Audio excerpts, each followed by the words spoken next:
एक बड़ा ही धनवान आदमी एक गांव में रहता था। जैसे कि ज्यादातर पैसे वालों को होता है, इस धनवान सेठ को भी अपने पैसों का घमंड था।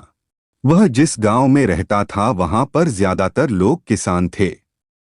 इन सभी किसानों के पास जितनी जमीन थी उससे कई गुना ज्यादा जमीन इस सेठ के पास थी।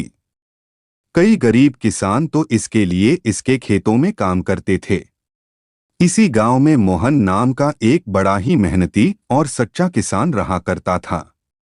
मोहन का परिवार थोड़ा बड़ा था। उसके परिवार में उसके बूढ़े माँ बाप, पत्नी और 3 बच्चे थे जो अभी काफी छोटे थे। मोहन के पास ज्यादा जमीन नहीं थी, लेकिन जितनी भी थी उसमें वह बड़ी मेहनत करता और अपने परिवार का पेट पालने लायक अनाज उगा लेता था। बाकी के किसान भी यह देखकर हैरान रह जाते कि कोई कैसे इतनी सी जमीन में इतना ज्यादा फसल उगा सकता है। एक वर्ष उस गांव में काफी ज्यादा बारिश हुई, जिसके चलते कई किसानों की फसलें बर्बाद हो गई, जिनमें से एक मोहन भी था।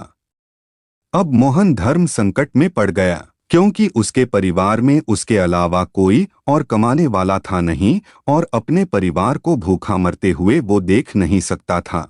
वह जानता था कि इस गांव में अगर कोई उसकी मदद कर सकता है तो वह वही घमंडी सेठ है, जिसने गांव के कई अन्य गरीब किसानों को या तो कर्जा दिया है या तो अपने यहाँ काम पर रखा हुआ है।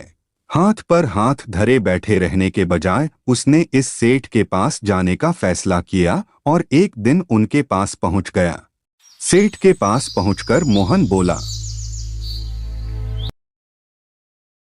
सेठ जी, आपकी बहुत मेहरबानी होगी अगर आप मुझे थोड़ा सा कर्जा दे दे, जिससे मैं अपने खेतों में फिर से कोई फसल उगा सकूं, या फिर आप मुझे अपने यहाँ नौकरी दे दे जिससे मैं अपने खेतों में फिर से कोई फसल उगा सकूं, या फिर आप मुझे अपने यहाँ नौकरी दे दे ताकि मेरे परिवार को 2 वक्त का खाना मिल सके।